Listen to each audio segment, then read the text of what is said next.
అందరికీ నమస్కారం. మీరు వినబోతున్న కథ ప్రేమ ముగింపు భాగం. రచించిన వారు ఎద్దనపూడి సులోచనారాణి గారు. సుజాత అన్నగారికి గుంటూరు ట్రాన్స్ఫర్ అయింది.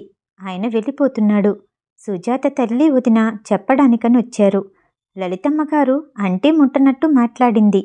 వాళ్ళు వెళ్ళిపోయే రోజున రాజు తనే స్వయంగా భార్యని వెంట పెట్టుకుని స్టేషన్కి వీడ్కోలిచ్చేందుకు వెళ్ళాడు. చివరికి తనంతట తనే రాజు ఆయన దగ్గరకు వచ్చినందుకు సంతోషించి అన్నగారు రాజుతో సవ్యంగానే మాట్లాడారు. జరిగిందంతా మర్చిపోయి ఇద్దరిని పండక్కి గుంటూరు రమ్మని ఆహ్వానించాడు. రాజు సుజాత ఇంటికి తిరిగొచ్చేసరికి లలితమ్మ గారి వద్ద డాక్టర్ ఉన్నాడు. ఆవిడ ముఖంలో కత్తి వేటు వేసినా నెత్తురు లేనంత తెల్లగా పాలిపోయింది. ఏంటమ్మా, ఏమైంది? డాక్టర్ గారు ఎందుకు వచ్చారు? అన్నాడు రాజు కంగారుగా. నేనే కబురు చేశాను. ఎందుకు? నేనింకా ఎన్నాళ్ళు బ్రతకాలో తెలుసుకుందామని. అమ్మా. డాక్టర్ మెల్లిగా బ్యాగ్ తీసుకుని అక్కడి నుంచి వెళ్ళిపోయాడు. రాజు, నీకిప్పుడు నాకన్నా కావలసిన వాళ్ళు ఆప్తులు చాలామంది ఉన్నారు. దిగులు పడాల్సిన అవసరం లేదు. అదేంటత్తయ్య మీరు? సుజాత నోరు తెరిచి ఏదో చెప్పబోయింది. నువ్వవతలికి వెళ్ళు. రాజు కసిరాడు. ఎర్రబడిన ముఖంతో క్షణంసేపు తల్లి కొడుకుల ముఖాలని పరీక్షగా చూసి సుజాత మెల్లగా అక్కడి నుంచి వెళ్ళిపోయింది. రాజు వెంటనే వచ్చి తల్లి ఊళ్ళో తలవాల్చుకున్నాడు. నీ బాధ నాకు తెలుసమ్మా, కానీ నువ్వు నా వైపు ఎందుకు ఆలోచించావు? మగవాడిగా వ్యక్తిత్వం గల మనిషిగా నేను నిర్వర్తించవలసిన బాధ్యతలు కొన్నున్నాయి. అవి సరిగ్గా నెరవేర్చకపోతే లోకం నన్ను అసమర్థుడి కింద జమకడుతుంది. నీ కొడుకుని అంత అసమర్థుడని వేలెత్తి చూపించి వెక్కిరిస్తుంటే నువ్వు భరించగలవా? పోనీ అది చెప్పు అన్నాడు. లలితమ్మ గారు మాట్లాడలేదు. నిశ్శబ్దంగా అతని జుట్టులోకి వేళ్లు పోనిచ్చి దువ్వుతూ కూర్చుండిపోయింది. చల్లట స్పర్శలో ఆవిడ ఆగ్రహం పోయిందని అతను గ్రహించకపోలేదు. కానీ మనసులో అతనికి రహస్యంగా భార్య మీద తల్లి మీద విసుగు జనించడం ప్రారంభించింది. రాజు ఈ మధ్య బొత్తిగా ఇంటి పట్టున ఉండటం మానేశాడు. అతను కావాలని లేని బాధ్యతలు కల్పించుకొని ఆఫీసు పనని బయట తిరగటం ప్రారంభించాడు. రోజు క్లబ్కి వెళ్ళటం ఒకటి కొత్తగా అలవాటు చేసుకున్నాడు. అతనున్నప్పుడు కోడల్ని బాగానే చూసే లలితమ్మ గారు కొడుకు కాస్త కనుమరుగవగానే సూటిపోటిగా మాటలు ప్రారంభించేది. రాజుకి ఇవన్నీ చెప్పాలంటే సిగ్గుగా అనిపించేది. పైపెచ్చు తల్లి మీద చాడీలు చెప్తుందని అతను అపోహపడే ప్రమాదం కూడా ఉందనే భయంతో లోపల దిగమింగేది. సుజాత కోపంగా ఉన్నా ముభావంగా ఉన్నా రాజు ఇదివరకులా పట్టించుకొని సముదాయించాలని చూడటం లేదు. ఓ రోజు, నేను కొద్ది రోజులు మా అమ్మ వాళ్ళ దగ్గరుండొస్తాను అంది సుజాత. నీ ఇష్టం ముభావంగా అన్నాడు రాజు. తల్లిని భార్యని కలపాలన్న ప్రయత్నం ఎండమావని, కేవలం ఆకాశంలో జాబిల్లి కోసం చేయి చాచటమని అతనికి ఈ మధ్య స్పష్టంగా తెలిసిపోయింది. మీకు అభ్యంతరం లేకపోతే నేను అక్కడే ఉండిపోతాను. రాజు ఉలిక్కి పడ్డట్టు చూశాడు. అంటే? అన్నయ్యకి అక్కడ వెళ్ళిన తర్వాత డబ్బుకి చాలా ఇబ్బంది పడుతున్నాడని అమ్మ ఉత్తరం రాసింది. నేను వాళ్ళ దగ్గరుండి ఏదైనా ఉద్యోగం చేస్తాను. అన్నయ్య చేసిన అప్పులో చాలా భాగం నా చదువులకి బట్టలకే ఖర్చయింది. తలెత్తి క్షణంసేపు చూసిన రాజు లేచి దగ్గరగా వస్తూ, ఈ సంగతి నాకొక్కసారి కూడా చెప్పలేదే అన్నాడు. చెప్పినందువల్ల ప్రయోజనమేంటి? ఏమీ లేదా? లేదు. తనక్కుండా వచ్చింది జవాబు. ఎందుకలా అనుకుంటున్నావో తెలుసుకోవచ్చా? ప్రత్యేకంగా నోరు తెరిచి చెప్పాలా? నీకు తెలీదా? రాజు కళ్ళల్లో ఆవేదన తొంగి చూసింది. నువ్వెప్పుడూ నాకు ఒకవైపే చూస్తావు. అది నా దురదృష్టం అన్నాడు. ఒకవేళ మీరు మీ అమ్మగారికి తెలియకుండా సహాయం చేసినా వాళ్ళు తీసుకోరు. వాళ్ళకి మీలా ఆస్తిపాస్తుల్లేవు, కానీ గౌరవ ప్రతిష్టలున్నాయి. హోదా లేదు, కానీ ఆత్మగౌరవం ఉంది. తల వంచుకొని అభిమానం నిండిన కంఠంతో అంది. రాజుముఖం మళ్ళీ ప్రసన్నమైంది. వెళ్ళబోతున్నవాడల్లా ఆగి దగ్గరగా వచ్చాడు. సుజాత గడ్డం పట్టి పైకెత్తి కళ్ళల్లోకి చూస్తూ, ఆ విషయం నీకంటే నేనే బాగా గ్రహించాను. అందుకే ఆ కుటుంబంలో పుట్టిన ఈ రత్నాన్ని నా హృదయానికి వెలుగ్గా, ఈ ఇంటికి ఆభరణంగా తెచ్చుకున్నాను. ఇద్దరి కళ్ళు కలుసుకున్నాయి. అలాగే చూసుకుంటూ నిలబడిపోయారు. నువ్వు వెళ్ళాలనుకుంటే వెళ్ళిరా. నేనసలు నీకిది చెప్పాలనుకుంటున్నాను. సుజాత ముఖంలో కాంతి అంతరించటం అతను గమనించలేదు. రాజు చేతుల్లోంచి తప్పించుకొని అక్కడి నుంచి వెళ్ళిపోబోయింది. సుజా వెనక నుండి పిలిచాడు. సుజాత ఆగింది, కానీ వెనక్కి తిరిగి చూడలేదు. ఉద్యోగం మాట మాత్రం కల్లో కూడా తలపెట్టొద్దు. నేను బ్రతికున్న విషయం మర్చిపోకు. నీకు నెల నెల ఎక్కువగా డబ్బు పంపిస్తూ ఉంటాను. ఇంట్లో అవసరాలకి ఖర్చు పెడుతూ ఉండు. అలా అయితే వాళ్ళు అభిమానం పడాల్సిన అవసరం కూడా ఉండదు. ఏ అన్నాడు. సుజాత సమాధానం చెప్పకుండా వెళ్ళిపోయింది. మర్నాడు అతను నిజంగానే టికెట్ రిజర్వ్ చేయించుకుని రావటం చూసి సుజాత తెల్లపోయింది. తను మాట వరుస కన్న మాట పట్టుకొని అతను నిజంగా ప్రయాణపు ఏర్పాట్లు చేయటం చూసి సుజాత మనసు అభిమానంతో రోషపట్టమే కాకుండా నిరాశతో కృంగిపోసాగింది. ఆ సాయంత్రమే ప్రయాణం. సుజాత అత్తగారితో చెప్పి పైకొచ్చింది. వెళ్తున్నాను. రాజు చూస్తున్న పుస్తకం పక్కన పారేసి లేచి నిలబడ్డాడు. గుమ్మం దగ్గర ఆగిపోయిన సుజాత లోపలికి రాలేదు. దగ్గరికి రా పిలిచాడు. సుజాత అలాంటి ప్రయత్నం ఏమీ చేయలేదు. రా అంటూ ఆజ్ఞాపించాడు. క్షణంసేపు అతని వైపు చూసి మెల్లగా లోపలికొచ్చింది. అంత దూరంలో ఉండగానే ఓ అడుగు ముందుకేసి 2 చేతులు చాపి ఆత్రంగా దగ్గరికి కుండలికి హత్తుకున్నాడు. వెంటనే నుదురు మీద, కనురెప్పల మీద, మెడ మీద ముద్దుల వర్షం కురిపించాడు. హఠాత్తుగా అతను చేసిన పనికి సుజాత తెల్లబోవటమే కాదు, అసహ్యించుకుంది కూడా. జుగుప్సతో శరీరం అతని చేతుల్లో ముడుచుకుపోయింది. తనింత దిగులుతో, వ్యధతో అతన్ని వదిలి వెళ్తోంది. ఆ సంగతి చీమ కుట్టినట్టు కూడా లేదు. వెళ్ళబోయే ముందు శరీరం తప్ప బాధతో ముక్కలవుతున్న మనసు ఒకటుందని అతనికి గుర్తు రాలేదు. చిచి, నిజంగా ఏం మొగాళ్ళు! కానీ రాజు ఇదేం గమనించినట్టు, సుజా, నేను నీకిప్పుడిస్తున్న ఈ అనుభూతి నువ్వెక్కడున్నా ఏం చేస్తున్నా నువ్వు నా దానివి అని నాకు గుర్తు చేస్తూ ఉంటుంది. నా దగ్గరికి వెళ్ళమని హెచ్చరిస్తూ ఉంటుంది. నేను వెనక్కి తిరిగొచ్చే ఉద్దేశంతో వెళ్ళటం లేదు, రోషంగా అంది. డబ్బేమైనా కావాలా ఇంకా? నవ్వుతూ అడిగాడు. వద్దు. తన మాటను విన్నట్టు అతను తీసిపారేయటం సుజాత గమనించకపోలేదు. ఏం చేస్తావక్కడ? తెలుసుకోవటం వల్ల మీకేం ప్రయోజనం లేదు. అతని కళ్ళల్లో మళ్ళీ నవ్వు తొంగి చూసింది. సుజాత పెదవి కొరుక్కుంటూ నిలబడిపోయింది. అతను నవ్వుతున్నాడు. ఎంత విషాదం. సరే వెళ్ళు, ట్రైన్కి టైం అవుతుంది. ఈ హెచ్చరిక విని బగ్గుమన్న హృదయం చాచి చెంప మీద కొట్టాలన్నంతగా ఆవేశపడింది. కానీ ఎలాగో నిగ్రహించుకుంది. సుజాత గుండెల్లో పొంగిన ఈ భావాన్ని అతను గమనించకపోలేదు. కానీ అదేం పట్టించుకోనట్టు పైకి కనపరచకుండా సుజాత చేతిని అందుకొని దాన్ని చెంపలకి, నుదురికి, కళ్ళ మీద అంచుకుంటూ, వెళ్ళు సుజా, వెళ్ళు. ఎక్కువసేపు నిలబడి నా నిగ్రహం చెడగొట్టకు. వెళ్ళు. వెళ్ళు కాదు, వెళ్ళిరా అన్నాడు.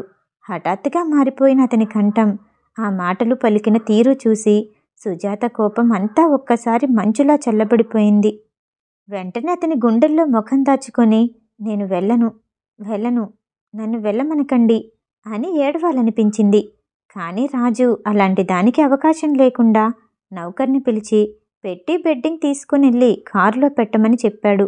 కారులో కూర్చున్న సుజాతకి వరండా మెట్ల మీద నిలబడి వీడ్కోలిస్తున్న తల్లి కొడుకుల్ని చూడగానే గుండెల్లో శూలం గుచ్చుకున్నట్టు అనిపించింది. నిజం, ఈ ఇంట్లో తను అడుగుపెట్టినప్పటి నుంచి తను అనుకుంటున్నదే యథార్థం. రాజుని వివాహం చేసుకోవటం చాలా పొరపాటు. దాన్ని సరిదిద్దుకోవాలంటే ఒకటే మార్గం ఉంది. అది ఎంత కష్టమైనా కానీ, ఎంత భయంకరమైన నరకం అనుభవించని ఇంటికి మాత్రం తిరిగి రాకూడదు. భగవంతుడి సాక్షిగా తను తిరిగి రాదు. ఆఫీసు పని ఉండటం వల్ల స్టేషన్కి రాలేనన్నాడు రాజు. అసలు సంగతి అది కాదని, దెబ్బతిన్న మనసుతో వెళ్ళిపోతున్న సుజాతని చూసి ఏం చెయ్యటానికి తోచక తికమక పడుతున్నాడని, స్టేషన్లో రైలు కదలబోయే ముందు సుజాత కళ్ళల్లో తిరిగే నీరుని చూసి భరించే శక్తి అతనికి లేదని, అందుకే రాయిలా ఇంటి దగ్గరుండిపోయాడని సుజాతకి తెలీదు. సుజాత వెళ్ళిపోయిన తర్వాత కొడుకులో వచ్చిన మార్పు లలితమ్మ గారి తీక్షణ దృష్టికి అందకపోలేదు. అతను పైకి మామూలుగా కనిపించే ధోరణికి ఆవగింజంత కూడా తేడా లేదు. నవ్వుతూనే ఉంటాడు. కానీ పరీక్షగా చూస్తే కళ్ళు నవ్వవు. అందరితో కలిసిమెలిసి సరదాగా తిరుగుతూనే ఉంటాడు. కానీ ఒక్క నిమిషం అతన్ని ఎవరైనా మాట్లాడించడం మానేస్తే పరధ్యాసగా ఏదో ఆలోచనల్లోకి జారిపోతాడు. మాటల్లో, చేతల్లో, నవ్వులో ఇదివరకు ఓ విధమైన చిలిపితనం కనిపించేది. ఇప్పుడు ప్రవర్తన మొత్తం మీద ఓ విధమైన ఆచ్ఛాదనం వచ్చి గంభీరత కనిపిస్తోంది. ఓ రోజు రాత్రి భోజనాలు ముగించుకొని పడుకోబోయే ముందు లలితమ్మగారు, బాబూ, కోడల్ని రమ్మని ఉత్తరం రాయకూడదు అంది. రాజు సమాధానం చెప్పలేదు. మీ ఇద్దరి వరుస చూస్తుంటే ఏదో అభిప్రాయ భేదాలు వచ్చినట్టు కనిపిస్తుంది. దానికి కారణం నేను కాదు కదా? భయపడుతున్నట్టు అడిగింది. కాదమ్మా, నువ్వలా ఎందుకనుకోవాలి? ఏమో, కారణం ఏదైనా గాని మీ ఇద్దరి మధ్య ఏదో ఉంది. భార్యాభర్తలన్న తర్వాత అనేకం వస్తుంటాయి. వాటిని పట్టుకొని జీవితాలే వేరు చేసుకుంటారా? అమ్మాయి సంగతి మనకు తెలియందేముంది? నువ్వే సర్దుకుపోవటం మంచిది. నా మాట విని రేపు రమ్మని రాయి. వద్దమ్మా, నాకిలాగే చాలా మనశ్శాంతిగా ఉంది. దిండులో ముఖం దాచుకుంటూ అన్నాడు. నీ ఇష్టం. పెద్దదాన్ని ఉండి కూడా ఏం చెప్పలేదని అపనింద నాకు రానివ్వకు. నేనది భరించలేను. సుజాత మధ్య తన మధ్య ఏ విధమైన మనస్పర్ధ లేదని, కేవలం తల్లిని సంతృప్తిపరచటానికే కొంతకాలం సుజాతని దూరంగా పంపానని ఆవిడికి ఎలా తెలుస్తుంది? ఇంకే విషయమన్నా అయితే తను నిస్సంకోచంగా సుజాతని క్షమించేవాడు. అవసరమైతే మగవాడిని అనే అహంకారం వదిలి సిగ్గు విడిచి క్షమాపణ కోరుకునేవాడు. కానీ ఇదెలా? ఏ విధంగా దీనికి పరిష్కారం? అదే అతనికి అంతుపట్టడం లేదు. కొద్ది రోజులు దూరంగా ఉండొస్తే సుజాతకు కానీ తద్వారా తల్లికి కానీ ఏదైనా మార్పు వస్తుందేమోనని ఆశించి బలవంతంగా పుట్టింటికి పంపించాడు. ఆ ఆశ ఫలించకపోగా అది పొరపాటనే అర్థమవటమే కాకుండా మరో విపరీతమైన ఫలితాన్ని ఇచ్చింది. సుజాత వెళ్ళిన తర్వాత తను కోరినట్టు వెంటనే ఉత్తరం రాలేదు. పైనుంచి ఫస్ట్ రాగానే పంపిన డబ్బు తిప్పికొట్టింది. తల్లికి అంతగా ఒంట్లో బాగాలేని కారణం చేత ఆఫీసు పనుల ఒత్తిడి వల్ల తనకు తానుగా ఉత్తరం రాయాలని కూడా రాయలేకపోయాడు. పంపించిన డబ్బు తిరిగి రావటంతో అతని పురుషత్వపు అహంకారం దెబ్బతింది. సుజాతకి పెళ్లి చేసుకునే ముందే తను ఈ ఇంటి పరిస్థితి చెప్పాడు. అప్పుడు అర్థం చేసుకున్నట్టు తలూపి ఇప్పుడిలా ప్రవర్తించడంలో గల అర్థం? ఇద్దరి మధ్య ఉన్న ఈ అపారమైన అనురాగం, ప్రేమ ఈ అపార్థాన్ని నానాటికి పెంచుతోందే తప్ప రూపుమాపటం లేదు. ఎందుకు? ఇటువైపు ఎవరిని గురించి ఆలోచించినా అతనికి దోషం ఎక్కడుందో అంతుపట్టడం లేదు. చివరికి సుజాతని పెళ్లి చేసుకోవటంలో నేను పొరపాటు చేశానా అన్న అనుమానం విరక్తి కలిగించటం ప్రారంభించింది. సుజాత గుంటూరు వెళ్ళిన తర్వాత బాగా జ్వరపడిందని, ఆ జ్వరంలో నాకిక్కడ ఏమీ బాగాలేదు, ఈ జ్వరం మీరు రాకపోతే తగ్గుతుందనే ఆశ కూడా లేదు, మీరు వెంటనే వచ్చి తీసుకువెళ్ళిపోండి, రోషంగా వచ్చి 4 రోజులు తిరగకుండానే ఇలా సిగ్గు విడిచి బ్రతిమాలుతున్నానని రాస్తున్నానని నవ్వి నన్ను హేళన చేయకండి. మీకోసం 1000 కళ్ళతో అనుక్షణం ఎదురు చూస్తున్నాను అని రాసిన ఉత్తరం మొక్కలయ్యి చెత్తబుట్టలో పడుందని అతనికి తెలీదు. తన మీద గల తల్లి ప్రేమ అంత నీచకార్యానికి పురుగల్పేంత హద్దు మీరిందని అతను కళ్ళ కూడా అనుకోలేదు. తల్లి అలాంటి పని చేస్తుందని స్వయంగా కళ్ళతో చూసినా నమ్మలేకపోయేవాడు. ఉత్తరం రాసి ఎంతో ఆశతో ఎదురు చూస్తున్న సుజాత ఊహించినట్టు కళ్ళకి మనిషి కనిపించకపోతే మానే, కనీసం 4 చల్లటి మాటలతో ఉత్తరం కూడా రాయనందుకు నిరాశతో అభిమానపడి భర్త పంపిన డబ్బు తిరక్కొట్టేసింది. భార్యాభర్తల మధ్య పరిస్థితులు సరిగ్గా లేవని గ్రహించిన తల్లి అన్నగారు సుజాతని విషయం ఏంటని అడిగి సమాధానం రాబట్టుకోలేక ఊరుకున్నారు. లలితమ్మ గారికి తరచుగా ఒంట్లో బాగుండటం లేదు. మంచి మందులు వాడుతున్నారు. అనుభవం గల వైద్యులు వైద్యం చేస్తున్నారు. కానీ ఆవిడ ఆరోగ్యం సరికావటం లేదు. వేసవికాలంలో తీక్షణమైన ఎండలకి నీళ్లు లేక వాడిపోయిన లతల ఆవిడ శరీరం నానాటికి కృషించసాగింది. ఏంటమ్మా నీ దిగులు? నాకు చెప్పు అనేవాడు రాజు బాధగా. నీ జీవితం ఇలా అయిపోతుందనే నా బాధ. ఎందుకంటే నాకేం ఉందిరా నీరసంగా అనేదావిడ. రాజు ముఖం ఎర్రబడేది. ఇప్పుడు నాకేమైంది? బాగానే ఉన్నానుగా. కన్నతల్లి కళ్ళు కప్పగలవనేనా నీ ఉద్దేశం? రాజు అటూ ఇటూ చూసి ఏదో పని గుర్తుకొచ్చినట్టు అక్కడి నుండి లేచి వెళ్ళిపోయేవాడు. అతనికి అకారణంగా సుజాత మీద చిరాకు కలగసాగింది. ఇంత అర్థం చేసుకోకుండా మూర్ఖురాల్లా జీవితాల్ని నరకం చేస్తుందని అనుకోలేదు. అసలు పెళ్లి చేసుకోకుండా ఉంటే ఏ బాధ ఉండేది కాదు. ఇటు తల్లి సుస్థి, అటు సుజాత నిర్లక్ష్యం, ఈ రెండు గుర్తొస్తే అతనికి మంటల మధ్య ఉన్నట్టు ఎప్పుడెప్పుడు బయటపడతానా అని తాపంగా ఉన్నట్టుండేది. మగవాళ్ళు సంసారాలు వదిలి సన్యాసం ఎందుకు పుచ్చుకుంటారో ఇప్పుడు అర్థమవుతుంది. ఆ రోజు రాత్రి లలితమ్మగారి గుండెల్లో నొప్పి బాగా వచ్చింది. రాజు తల్లి తలని ఒళ్ళో పెట్టుకుని నుదుటి మీద పట్టిన చెమటని చేత్తో తుడుస్తున్నాడు. రాజు, నా ప్రాణం ఎంత త్వరగా పోతే అంత బాగుంటుందిరా. అలా ఎందుకంటున్నావమ్మా? నేను పోతే నీకు సుఖం కలుగుతుందేమోనని ఆశ. అమ్మా, రాజు బాధగా మూలిగాడు. నా మాతృత్వపు మమకారంతో నిన్ను ఓ విధంగా బంధించిన మాట నిజమే. కానీ ఆ మాటలన్నీ ఇప్పుడెందుకమ్మా? నీకు తెలుసు, నువ్వు 2 సంవత్సరాల వయసులో ఉండగా మీ నాన్నగారు పోయారు. నిన్ను చూసుకొని నువ్వే నా ప్రాణంగా బ్రతికాను. నిన్నంత ప్రాణంగా చూసుకొని పెంచి పెద్ద చేసింది నేను. చివరికి నీ జీవితానికి తీరని బెడదగా తయారయ్యాను. దయుంచి అలా అనకమ్మా. ఆగు, నన్ను చెప్పని. నువ్వెంత మామూలుగా ఉండాలని ప్రయత్నించినా ఇది వరకటి నా రాజువి కాదని నేను గ్రహించలేదన్నా నీ ఉద్దేశం? అమ్మా, నువ్వు సుఖపడాలంటే ఒకటే మార్గం. నేను చచ్చిపోవాలి. అది నేను మనసారా కోరుకుంటున్నాను. కానీ భగవంతుడు నన్ను కరుణించటం లేదు. నేనేం చెయ్యను చెప్పు? అమ్మా అంటూ బిగ్గరగా అరిచిన రాజు పసిపిల్లాడిలా బావురమన్నాడు. రాజు, నీ ఈ 28 సంవత్సరాల జీవితంలో ఏనాడైనా నువ్విలా కంటితడి పెట్టావా? ఈ పరిస్థితులన్నీ చూస్తూ బ్రతకటం నా కర్మ కాదు. ఆయాసం ఎక్కువవటంతో ఆ పైన మాట్లాడలేకపోయింది. 2 రోజుల తర్వాత ఆవిడ పోయింది. మరో 2 గంటలకి ప్రాణం పోతుందనగా కొడుకుని దగ్గరగా కూర్చోపెట్టుకొని అతని వైపే చూడసాగింది. ఆ చూపు చాలా చిత్రంగా ఉంది. జీవితంలో ప్రియాతి ప్రియమైన వస్తువుని శాశ్వతంగా దూరం చేసుకునే ముందు ఆఖరిసారిగా మనసారా చూస్తున్న దిగులు, ఆవేదన, దుఃఖం అన్నీ నిండిన చూపది. ఏమీ చెయ్యలేని నిస్సహాయతతో రాజుగుండెలు విలవిలలాడుతున్నాయి. చివరికలా చూస్తూనే అతని చేతిని 2 చేతులతో గట్టిగా పట్టుకొని ప్రాణం విడిచింది. డాక్టర్ వచ్చి నాడీ పరీక్ష చేసి రాజు భుజం తట్టి, అయిపోయింది, మీరు లేవండి అన్నాడు. రాజు చేతుల మీద బిగుసుకుపోయిన ఆవిడ చేతుల్ని డాక్టర్ బలంగా విడదీయాల్సొచ్చింది. డాక్టర్, మా అమ్మని నేనే చంపేశాను. భగవంతుడు నన్ను క్షమించడు. నా మూలంగానే ఆవిడింత త్వరగా చనిపోయింది. నేను కలిగించిన అశాంతి వలనే ఆవిడ ఆరోగ్యం అంతా దెబ్బతింది. పసిపిల్లాడిలా విలపిస్తూ హృదయ విదారకంగా ఏడుస్తున్న రాజుని డాక్టర్ దగ్గరగా వచ్చి తల మీద చెయ్యి వేసి నిమిరాడు. రాజు, నా మాట విను. నేను చెప్పింది నిజం. నీ మూలంగా ఆవిడ చనిపోలేదు. లేదు డాక్టర్, ఆవిడికి ఈ వార్ధక్యంలో నరకం చూపించిన రాక్షసుడిని నేను. కాదు బాబు, కాదు. ఈ విషయం నీకెప్పటికీ తెలియచేయనని మీ అమ్మకి వాగ్దానం చేశాను. కానీ నీ ధోరణి చూస్తుంటే చెప్పకుండా ఉండేందుకు ధైర్యం చాలటం లేదు. ఏంటది? ముఖం ఎత్తి అడిగాడు. అతని కళ్ళు ఎర్రబడి వాచున్నాయి. డాక్టర్ క్షణంసేపు తటపటాయించాడు.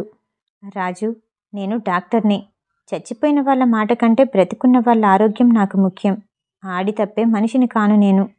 రాజు లేచొచ్చి ఆయన 2 చేతులు పట్టుకొని, దయించి అదేంటో త్వరగా చెప్పండి, ఆలస్యం చేయకండి అన్నాడు. రాజు, మీ అమ్మ నీ మూలంగా చనిపోలేదు. ఆవిడికి క్యాన్సర్ ఉంది. అది నేను గుర్తుపట్టేసరికి సమయం మించిపోయింది. వయసు చెల్లటం వల్ల ఆపరేషన్ చేయడానికి కూడా వీల్లేకపోయింది. లాభం లేదని తెలుసుకున్నప్పుడు నీతో నేను చెప్తానన్నాను. ఈ వార్త విని చాలాసేపు నిర్ఘాంతపోయినట్టు కూర్చుండిపోయిన ఆవిడ నీతో చెప్పటానికి వీల్లేదంది. వింటే నువ్వు భరించలేక పిచ్చివాడివవుతావంది. ఇప్పుడే కాదు, ఆమెకెప్పటికీ ఈ విషయం నీకు చెప్పొద్దని నా దగ్గర వాగ్దానం చేసుకుంది. కారణమేంటో నాకు తెలీదు. ఆవిడ కోరిన ప్రకారం నేను ఆ వాగ్దానం నిలబెట్టుకునేవాడినే. కానీ నువ్వు ఈ దుఃఖంతో పిచ్చివాడివవుతావేమోనన్న భయం వల్ల ఈ రహస్యం బయటపెట్టక తప్పలేదు నాకు. రాజు చాలాసేపు ఆయన చెప్తున్నదేంటో అర్థం కానట్టు గుడ్లప్పగించి చూస్తుండిపోయాడు. మెల్లగా తల పట్టుకుని కుర్చీలో కూలబడుతూ, డాక్టర్, అంటే అంటే అన్నాడు. కానీ వాక్యం పూర్తి చేయలేకపోయాడు. ఇంకోటి కూడా చెప్తాను. మీ కుటుంబానికి ప్రాణమిత్రుడిని నేను. నువ్వు నాకొక కొడుకు లాంటి వాడివి రాజు. మీ భార్యాభర్తల మధ్య అభిప్రాయ భేదాలున్నాయని, ఆమె పుట్టింటికి వెళ్ళిపోయిందని మీ అమ్మగారి ద్వారా విన్నాను. అందుకే అవసరమో అనవసరమో నాకు తెలీదు. ఈ విషయం కూడా నీకు తెలియచేయాలి నేను. ఏంటది డాక్టర్? నీరసంగా అడిగాడు. నేను మీ అమ్మ దగ్గరుండగా ఓ రోజు మధ్యాహ్నం పోస్ట్ వచ్చింది.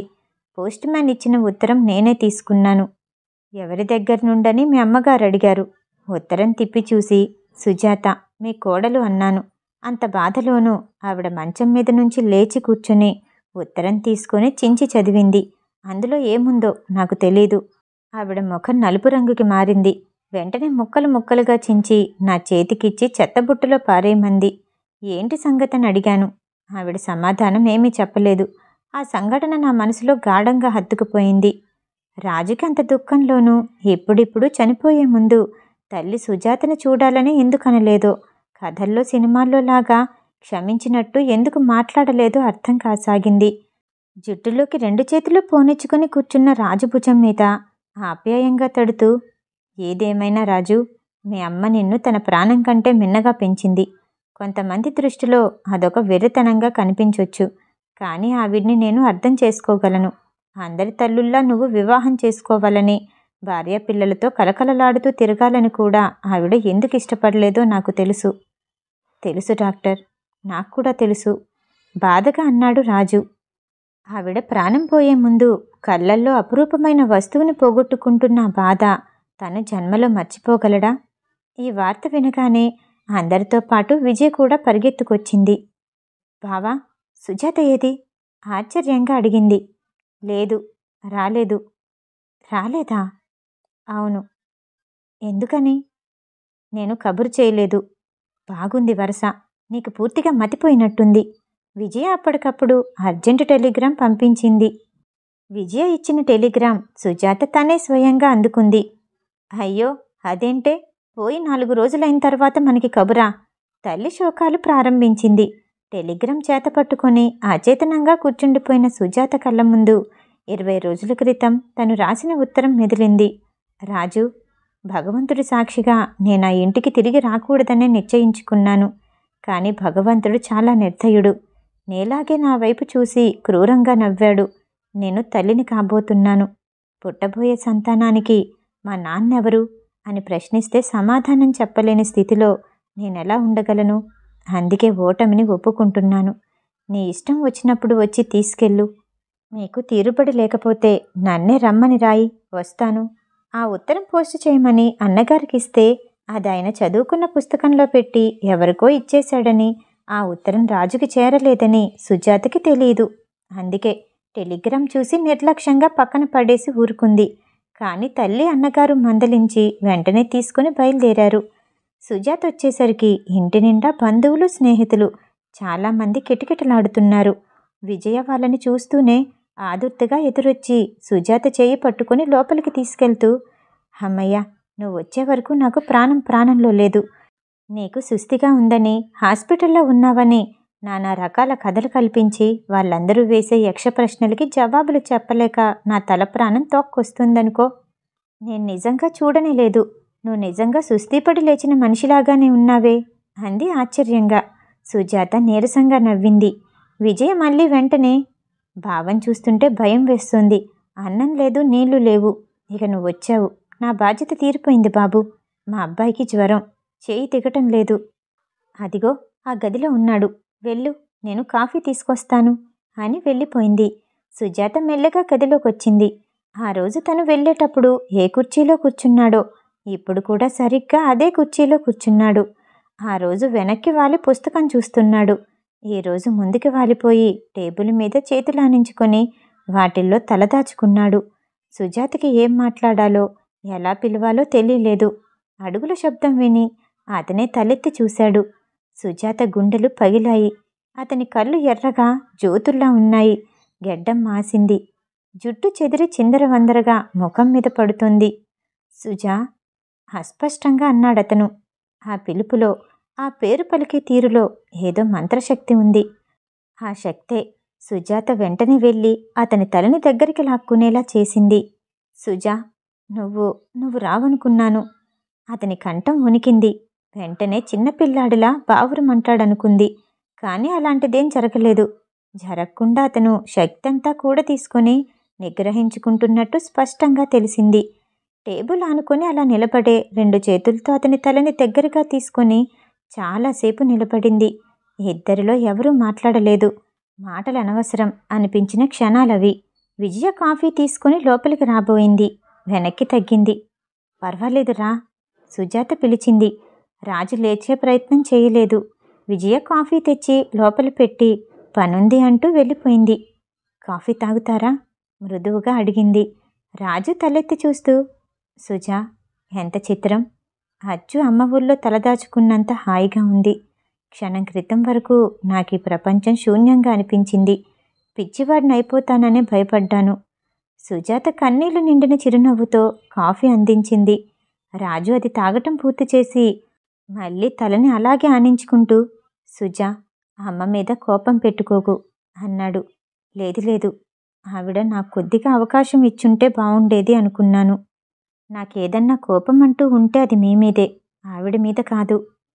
నేను మామూలు మనిషినన్న సంగతి మర్చిపోయి నన్ను విపరీతంగా ప్రేమించిందమ్మ. అదే ఆవిడలోని బలహీనత, అంతే. తనలో తను అనుకున్నట్టు అన్నాడు.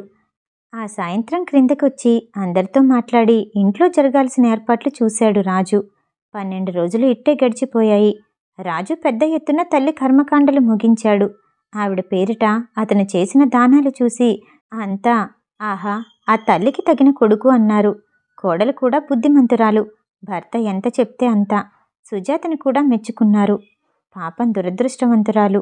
కొడుకు కోడలు చిలకా గోరింకల్లా తిరుగుతుంటే చూసి 4 కాలాల పాటు బ్రతికే యోగ్యత లేకపోయింది. ఎవరో సానుభూతి చూపారు. వచ్చిన వాళ్ళంతా వెళ్ళిపోయారు. సుజాత అన్నగారు, తల్లి కూడా వెళ్ళిపోయారు. విజయ సాయంత్రం వెళ్ళిపోయింది. సుజాత పైన గదిలో కూర్చొని విజయ కొడుక్కి బట్టలు వేస్తుంది. విజయ హాల్లో అదోలా పరధ్యాసగా నిలబడిపోయిన రాజుని చూస్తూ, దిగులు పడకు బావా, రేపు అమ్మాయో అబ్బాయో పుడితే పేరు పెట్టుకుందువు గాని మీ అమ్మ నిన్ను వదిలి ఎక్కడికి వెళ్ళదు. పిల్లగానో పిల్లాడిగానో ఈ ఇంట్లోనే మళ్ళీ పుడుతుంది అంది నవ్వుతూ. నాకు పిల్లలు అవసరం లేదు. పుడితే ఏం చేస్తావు? పుట్టరు. పుట్టకుండా జాగ్రత్త పడతాను. విజయ కొంగుచాటు వేసుకుని నవ్వసాగింది. నవ్వుతావెందుకు? పుట్టరని నువ్వంత ధీమాగా చెప్తుంటే. అయితే నీకు ఈ విషయం తెలియదన్నమాట. ఏం విషయం? నువ్వు మరో 6 నెలల్లో తండ్రివి కాబోతున్నావని. ఏంటి? సుజాత నువ్వు సరిగ్గా చూడలేదు? అబద్ధం, గట్టిగా అరిచాడు. అయ్యో రామా, కొడతావా ఏంటి? ఊరుకో, నీ అరుపులు వింటే ఎవరైనా నవ్విపోతారు. విజయ ఆరిందలా మందలించింది. విజయవైపు కోపంగా వెర్రిగా చూస్తున్న రాజముఖంలో గబగబా రంగులు మారాయి. గిరుక్కున వెనక్కి తిరిగి మెరుపులా పైకి పరిగెత్తాడు. సుజాత గదిలో విజయ కొడుక్కి బట్టలు తొడగటం పూర్తి చేసి ముఖానికి పౌడర్ రాస్తుంది. సుజా, ఉరిమినట్టు పిలిచాడు. ఉలిక్కిపడి వెనక్కి తిరిగి భయపడుతూ, ఏంటి అంది. నేను తండ్రిని కాబోతున్నానా? సుజాత చప్పున ముఖం తిప్పేసుకుంది. చెప్పు. దగ్గరగా వచ్చి నిలబడ్డాడు. అవునన్నట్టు తలూపింది. ఆ అడగటంలో అతను చూపించే మోటుతనం చూసి సుజాత కోపగించుకుంది. రాజు క్షణంసేపు దిగ్భ్రాంతుడైనట్టు చూశాడు. మళ్ళీ అతని ముఖంలో ఒకదాని వెంట ఒకటి తరుముకొచ్చినట్టు అనేక భావాలు కదలాడుతున్నాయి. సుజాత మౌనంగా పిల్లాడికి పౌడర్ వేస్తుంది. ఉన్నట్టుండి చటుక్కున సుజాత రెక్క పట్టుకొని బలంగా తన వైపు తిప్పుకుంటూ, వీల్లేదు అన్నాడు. ఏంటి వీల్లేదు?